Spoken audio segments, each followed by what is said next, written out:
ಪಾಶ್ಚಿಮಾತ್ಯರು ಅಂತ ಹೇಳುವಂಥವ್ರು ರೌರವಾದಂತ ಅತ್ಯಾಚಾರವನ್ನು ನಡೆಸಿದ್ವಿ ಸಂಸ್ಕೃತಿಯ ಮೇಲೆ. ಮತಾಂತರ ಮಾಡುವಂತ ಪ್ರಯತ್ನವನ್ನ ಮಾಡಿದ್ರಿ.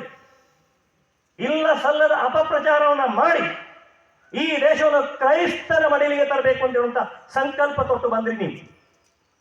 ಇಲ್ಲಿಯ ಸನ್ಯಾಸಿಗಳೇನು ಸತ್ತಿಲ್ಲ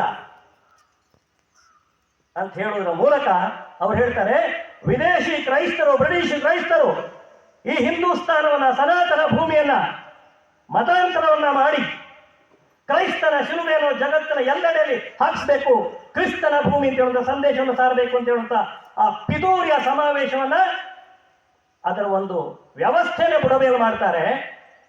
ಅಲ್ಲಿ ವಿವೇಕಾನಂದರೇ ರಾರಾಜಿಸ್ತಾರೆ. ಅವರ ಮಾತಿಗೆ ಹೋಗೊಟ್ಟಂತ ಒಬ್ಬ ಹೆಣ್ಣು ಮಗಳು ಬರ್ತಾಳೆ, ಮಾರ್ಗರೆಟ್ ಎಲಿಜಬೆತ್ ನೋಬೆಲ್. ಇವರ ವಿಚಾರಕ್ಕೆ ಆಕರ್ಷಿತರಾಗಿ ಭಾರತಕ್ಕೆ ಸಮರ್ಪಣೆ ಮಾಡ್ಕೊಂಡು ಬರ್ತಾಳೆ. ಸೋದರಿ ನಿವೇದಿತಾ ಅಂತ ನಾವು ಅವ್ರನ್ನ ಗುರುತಿಸ್ತೀವಿ. ಸಿಸ್ಟರ್ ನಿವೇದಿತಾ ಹೇಳಿದ್ರೆ ಸರಿಯಾಗುದಿಲ್ಲ, ಸೋದರಿ ನಿವೇದಿತಾ. ದೇಶಕ್ಕೆ ಸಮರ್ಪಣೆ ಮಾಡಿಕೊಂಡು ವಿವೇಕಾನಂದರ ಅದ್ಭುತ ವ್ಯಕ್ತಿತ್ವಕ್ಕೆ ಶರಣಾಗಿ ಬಂದು ನನ್ನ ಗುರುದೇವ ಅಂತ ಸ್ವೀಕಾರ ಮಾಡಿದ್ರು ಸ್ವಾಮಿ ವಿವೇಕಾನಂದರು. ಅವರ ಗುರುಗಳು ಹೇಗಿದ್ರು? ಸ್ವಾಮಿ ರಾಮಕೃಷ್ಣ ಪರಮಹಂಸರು. ರಾಮಕೃಷ್ಣ ಪರಮಹಂಸರು ಕಲ್ಕತ್ತಾದಲ್ಲಿ ಪೂಜೆ ಮಾಡಿದ್ದೇ ಕಡಿಮೆ. ನಾವೇನಾದ್ರು ಹೋಟೆಲ್ಗೆ ಹೋಗಿ, ಸರ್ಕಾರ ಹೋಟೆಲ್ಗೆ ಹೋಗಿ ಶಿರ್ಸದಲ್ಲಿ ಒಂದು ಮಸಾಲೆ ದೋಸೆ ತಿನ್ನಬೇಕು ಅಂತ ಕೂತ್ರೆ ಆ ವೇಟರ್ ಬರಲಿಕ್ಕೆ 10 ನಿಮಿಷ ಆಗ್ತದೆ. ಅದಾದ್ಮೇಲೆ ಮಸಾಲೆ ದೋಸೆ ಆರ್ಡರ್ ಮಾಡಿದ್ರೆ ಕನಿಷ್ಠ ಒಂದು 20 ನಿಮಿಷ ಹೋಗ್ತದೆ. ಇಷ್ಟು ಲೇಟ್ ಆಗ್ತದೆ ಒಂದು ಮಸಾಲೆ ದೋಸೆ ಸಿಗಬೇಕಾದ್ರೆ.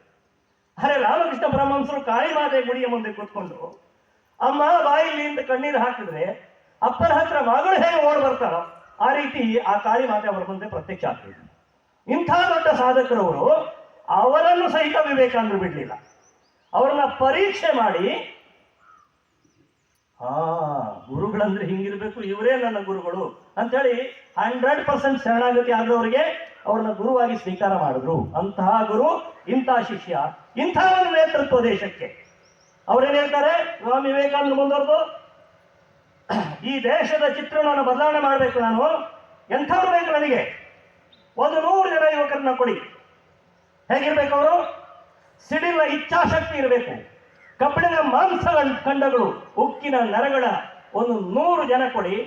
ದೇಶದ ಚಿತ್ರವನ್ನೇ ಬದಲಾವಣೆ ಮಾಡ್ತೇನೆ. ಸ್ವಾತಂತ್ರ್ಯ ಹೋರಾಟಗಾರರಲ್ಲಿ ಕೆಲವರು ಪ್ರಶ್ನೆ ಮಾಡಿದಂತೆ, ಸ್ವಾಮೀಜಿ ಇಷ್ಟೆಲ್ಲ ದೇಶ ಸ್ವಾತಂತ್ರ್ಯ ಕೆಲಸ ನಡೀತಾ ಇದೆ, ಹೋರಾಟ, ತಾವು ಯಾಕೆ ಸ್ವಾತಂತ್ರ್ಯದಲ್ಲಿ ಭಾಗವಹಿಸ್ತಾ ಇಲ್ಲ? ಹೋರಾಟದಲ್ಲಿ ಇಲ್ಲ ಯಾಕೆ ತಾವು? ಅವ್ರು ಹೇಳ್ತಾರೆ, ನಿಮಗೆ ಸ್ವಾತಂತ್ರ್ಯ ತಾನೇ, ನಾಳೆ ಬೆಳಿಗ್ಗೆ ನಾನು ತೆಗೆಸ್ಕೊಡ್ಬಲ್ಲೆ, ನನಗೆ ಹೇಳಿ ಈಗ ಉತ್ತರ ಕೊಡಿ. ಈ ದೇಶದ ಸ್ವಾತಂತ್ರ್ಯವನ್ನು ಉಳಿಸ್ಕೊಳ್ಳುವಂತ ಯೋಗ್ಯ ವ್ಯಕ್ತಿ ಎಲ್ಲಿದ್ದಾರೆ? ಆ ಮಕ್ಕಳನ್ನು ತೋರಿಸಿ ನನಗೆ. ಅದೇ 100 ಸಾಗರ 100 ಮಂದಿರ, ದೈವ ಸಾಸಿರವಿದ್ದರೆ, ಗಂಗೆ ಇದ್ದರೆ, ತುಂಗೆ ಇದ್ದರೆ, ವರ ಹಿಮಾಲಯವಿದ್ದರೆ, ವೇದವಿದ್ದರೆ, ಭೂಮಿ ಇದ್ದರೆ, ಘನ ಪರಂಪರೆ ಇದ್ದರೆ, ಏನು ಪ್ರಯೋಜನ ಮನೆಯ ಜನರೇ ಮಲಗಿ ನಿದ್ರಿಸುತ್ತಿದ್ದರೆ?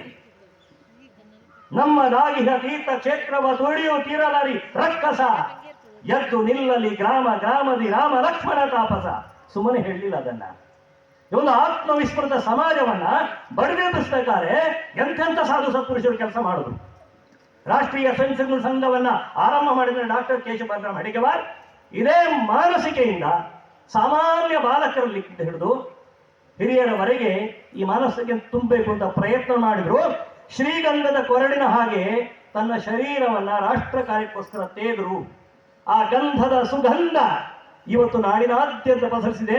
ಜಗತ್ತಿನ 40 ರಾಷ್ಟ್ರಗಳಲ್ಲೂ ಹೆಚ್ಚು ರಾಷ್ಟ್ರಗಳಲ್ಲೂ 40ಕ್ಕಿಂತ ಹೆಚ್ಚು ದೇಶಗಳಲ್ಲಿ ಇವತ್ತು ಹಿಂದುತ್ವದ ಹೂಂಕಾರ ಕೇಳಿ